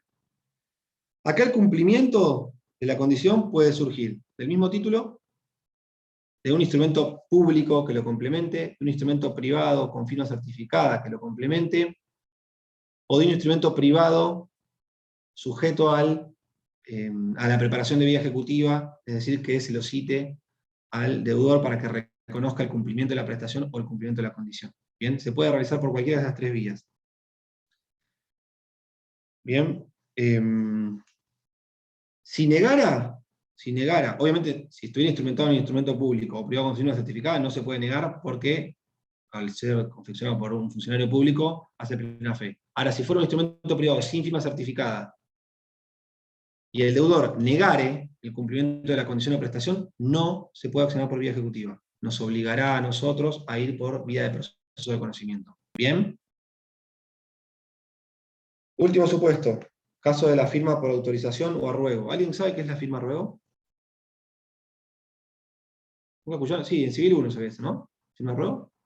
La cursé hace 32 millones de años en Civil 1, pero creo que en algún lado de los civiles lo veíamos. ¿Cuándo alguien firmaría a ruego, o se hace firmar a ruego? El ejemplo clásico, firma a ruego es cuando yo tengo imposibilidad material de firmar. Por ejemplo, me peleé con Lucas a la salida de la facultad, y Lucas me fracturó todos los dedos de la mano izquierda, yo soy zurdo, no puedo suscribir un documento con mía. Pagaré que le iba a firmar a mía. Además de que probablemente no apruebes la materia de Lucas porque te hace preguntas muy complejas, no me vas a permitir firmar el título ejecutivo en favor de mía. Entonces yo podría pedirle a otra persona que firme por mí. Eso es lo que se llama firma a ruego. Le pediría a Melina que, autorizada por mí, firme pagaré, obligando a Patricio Oropo a cancelar una determinada deuda en un plazo X. ¿Bien? Eso se llama firma por autorización o firma a ruego. El ejemplo clásico es fractura de la mano hábil para firmar, que motiva que yo deba pedirle a un tercero que suscriba en mi nombre tal deuda. Acá, obviamente, hay que preparar la vía ejecutiva. Bien. ¿Cómo se prepara la vía ejecutiva? Citando al deudor, a mí, a que reconozca o la deuda contraída con mía, o haberla autorizado a Melina a que suscriba el título ejecutivo en mi nombre. ¿Bien? Se lo cita a cualquiera de esos efectos. Si la deuda hubiese sido instrumentada en un instrumento público o privado con firma certificada, pueden citarme a mí, pero también la van a poder citar a Melina. Reitero, si la deuda hubiese sido instrumentada en instrumento público o privado con firma certificada, se puede citar al deudor, asunto deudor Patricio Oropo, para que desconozca o reconozca la deuda y la autorización a firma ruego del tercero, en cualquiera de los dos casos, que expedita la vía ejecutiva, es decir, queda completo el título, o si hubiera sido plasmado en instrumento público o privado con firma certificada, se lo puede citar al autorizado, es decir, a Melina, al mandatario. Y acá, para empiojárselas un poco, podría darse la sencilla, que Melina reconozca que fue en carácter de mandatario, es decir, en carácter de autorizado por Patricio, que firmó el pagaré en favor de mía, o que desconozca haberlo suscripto en carácter de mandataria de Patricio. Si desconociera eso, se le va a ejecutar la deuda a ella directamente. ¿Se entiende esto? Yo tenía que firmar un pagaré a Mía. Como no podía firmar, le conferí poder por escritura pública a Mía. Dios mío, a Melina. La citación, la preparación de la vía ejecutiva podría ser conmigo, para que yo reconozca o desconozca haberla autorizado a Melina, o reconozca o desconozca la deuda con Mía. Si reconozco la deuda, va de suyo que autoricé a Melina. Pero podría también citar a Melina para que ella reconozca haber firmado ese documento en carácter de autorizada de Patricio o no. O que reconozca que la deuda pesa en cabeza de su mandante, es decir, de Patricio no. Si ella no reconociera, es decir, desconociera, no, esto no lo hice en carácter de mandataria de Patricio, se le va a ejecutar a Melina. ¿Por qué? Porque ella está reconociendo haber firmado el documento por derecho propio. ¿Bien? No en carácter de autorizada de Patricio. Ese pagaré, yo digo, no, este pagaré se lo firmé a Mía, pero no lo firmé en carácter de autorizada de Patricio. Bueno, ok, perfecto. Ojalá que pase esto, si alguna vez tenemos los tres una deuda, ojalá que Melina, claro, sí, me vendría joya. Ojalá que Melina desconozca, no creo que lo haga Melina, solo que seas muy generosa, o que te hayas quedado con un gran recuerdo de mi labor docente, entonces digas, bueno, voy a subir una deuda de Patricio. En el caso que ella desconociera haber actuado en carácter de mandataria, la deuda se le ejecuta a ella directamente. Es todo sentido común. ¿Bien? Si no estuviera instrumentado por escrito la autorización, me van a tener que citar a mí, a mi deudor, digo, para que reconozca o desconozca la deuda y reconozca o desconozca la autorización. ¿Bien? Todos casos bastante sencillos, digamos, de dilucidación sencilla. Y lo último, 4 minutos, bien. Y lo último que prevé la unidad número 14, es lo que se llama, que también es materia de examen, caducidad de las medidas preparatorias. Vieron que yo les decía recién que vimos los diferentes supuestos en los cuales se debe preparar la vía ejecutiva, es decir, a un título incompleto se requiere realizar un trámite previo que complete, perfeccione el título y que permita que ya quede expedita la vía ejecutiva, es decir, que se puede intimar de pago. Pero ojo, una vez que se cumplió con las diligencias de preparación de la vía ejecutiva, el ejecutante está obligado a iniciar el proceso ejecutivo, es decir, a interponer la demanda en el plazo de 15 días desde que se cumplió con la preparación de la vía ejecutiva. Bien, reitero, caducidad de las medidas preparatorias, último punto del punto 5 de la unidad número 14. Una vez preparada la vía ejecutiva, el ejecutante tiene un plazo de 15 días para interponer la demanda ejecutiva. Bien, ahora que ya está completo, tenés que interponer la demanda dentro del plazo de 15 días. Si no lo hiciere, opera un supuesto de caducidad automática, es decir, de caducidad de pleno derecho. Estas diligencias de preparación de vía ejecutiva caen automáticamente. Vas a tener que hacerlas nuevamente. ¿Bien? Reitero, una vez preparada la vía ejecutiva, el ejecutante tiene un plazo de 15 días para interponer la demanda principal. Si no lo hiciere, caducan automáticamente estas diligencias previas. ¿Cuál es el fundamento? Evitar todo el dispendio jurisdiccional que le obliga al juez a citar a alguien a que reconozca o desconozca un documento, a que haga una pericia, etcétera, para un proceso que en realidad no tuvo interés en iniciar. ¿Bien? Entonces el legislador lo que previó es fijar un plazo corto, relativamente corto, de 15 días, para que se interponga la demanda. Si no se lo hace, caducan de pleno derecho estas medidas preparatorias. ¿Bien? ¿Desde cuándo se computa el plazo? Este plazo de 15 días acaba de depender.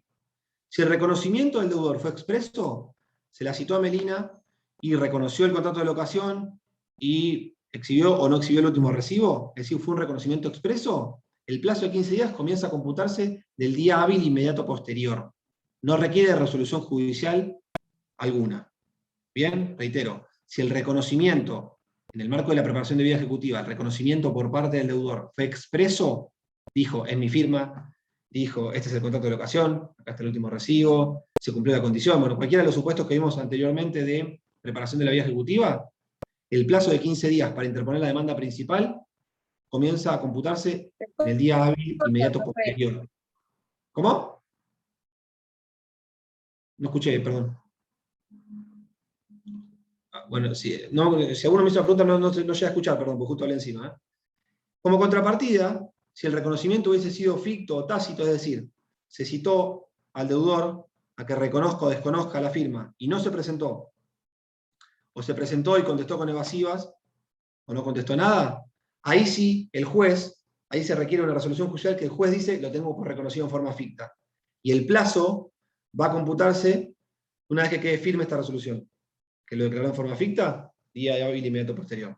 Obviamente la resolución va a ser notificada por nota, o sea que habrá que buscar, si la resolución la dictó el miércoles, va a quedar notificada el viernes, día hábil inmediato posterior. ¿Estamos? Entonces, el plazo de 15 días, reitero, una vez cumplidas las diligencias de preparación de la vía ejecutiva, cumplidas, el ejecutante tiene un plazo de 15 días para interponer la demanda principal. Si no lo hiciere, caduca automáticamente, caducan de pleno derecho todas esas medidas preparatorias. ¿Por qué? Porque el fundamento es evitar el dispendio jurisdiccional de mover todo el aparato judicial para preparar un título que a la postre no tuvo intenciones de ejecutarlo, ¿no? Posteriormente en un proceso ejecutivo. ¿Bien? Es para evitar que sea decidioso el ejecutante. Ahora bien, el plazo de 15 días, el cómputo va a diferir. Si hubo reconocimiento expreso por parte del deudor, no se requiere resolución judicial alguna. El día hábil inmediato posterior a ese reconocimiento expreso, empieza a correr el plazo de 15 días. Si hubo reconocimiento ficto o tácito, sí requerimos de una resolución judicial, el juez que diga que por no haber comparecido o por haber comparecido y contestado con evasivas, se tiene por reconocido el documento en forma tácita o ficta, ahí es a partir de la notificación de esa resolución judicial que comienza a computarse el plazo de 15 días. Y lo último que les voy a decir, esto siempre lo hago cuando me ha tocado dar este tema, que es consejo profesional, y es lo que por otra parte se da en la práctica, lo que les conviene hacer, en realidad es interponer en uno escrito, acápite número 1, preparación de la vía ejecutiva. Acápite número 2, para una vez cumplida esta diligencia, la demanda. Bien, esto impide que pueda operar esta caducidad automática que les dije recién. Bien, ustedes no tienen que únicamente preparar la vía ejecutiva en un escrito, pedir la preparación de la vía ejecutiva y una vez que se cumpla, interponer la demanda. Lo pueden hacer todo en el mismo escrito. Lo que tienen que tomar la precaución es, punto número 1, decirle al juez, señor juez, vengo a iniciar una ejecución de alquileres. Como tal, debo preparar la vía ejecutiva. Entonces, punto número 1, se cita al locatario para que reconozca el contrato y para que reciba el último recibo. Punto número 2, una vez cumplida la diligencia solicitada en el apartado número 1, demanda ejecutiva. ¿Bien? ¿Se entiende? Esto le va a permitir que nunca les empiece a computar el plazo de la caducidad automática. ¿Por qué? Porque el juez, una vez que tenga por reconocido, en forma expresa o ficta, el documento, en este caso el contrato de alquiler y el recibo, va a intimar de pago directamente, porque ya tiene la demanda en el mismo escrito. Esto es consejo profesional. Y acá lo que sí va a empezar a regir, esto no se mareen, pero para que lo sepan, se va a empezar a regir por las reglas de la caducidad de instancia. Bien, porque acá va a intimar de pago y acá va a empezar a correr el plazo que tiene el ejecutante para activarlo, pero por las reglas de la caducidad de instancia. No por la caducidad de las medidas preparatorias. Bien, entonces les reitero, si uno únicamente pide la preparación de la vía ejecutiva, una vez cumplido, tengo plazo de 15 días, computándose distintos y reconocimiento expreso ficto, para interponer la demanda principal. ¿Cómo podría yo soslayar ese posible plazo de caducidad? Interponiendo todo en el mismo escrito. Punto número 1, solicito la preparación de la vía ejecutiva. Punto número 2, para una vez cumplido esta diligencia, se intime de pago y toda la demanda ejecutiva. ¿Se entiende? Y 47, bastante bien. ¿Preguntas? ¿Cómo terminó el partido? Si alguno sabe. ¿O ya terminó? Debe estar a punto de terminar, ¿no? No me da para prender la televisión, ya es demasiado maleducado, ¿no? Bueno, no importa. Ahora vemos el resumen. Profe. Sí, Melina. ¿El lunes tenemos clase? El lunes tiene clase presencial conmigo. Sí o sí.